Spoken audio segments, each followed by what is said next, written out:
มาเอาน้ำจิ้มซีฟู้ดมาพ่อแม่พี่น้องผู้ใดที่มาหาค่อยเอาน้ำจิ้มซีฟู้ดมานำเด้อตำน้ำแจ่วเผ็ดๆแซ่บๆแล้วมาหาค่อยจิเป็นคนหั่นนวดปลาหมึกไว้ท่า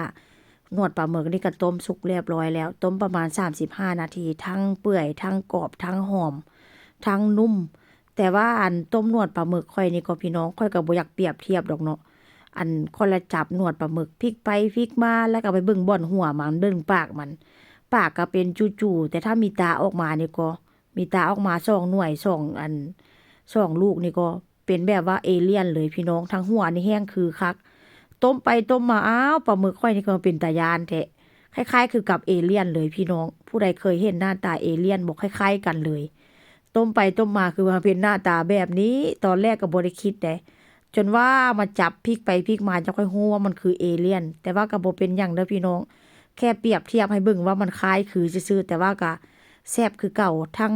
กรอบทั้งนุ่มทั้งหอมแซ่บ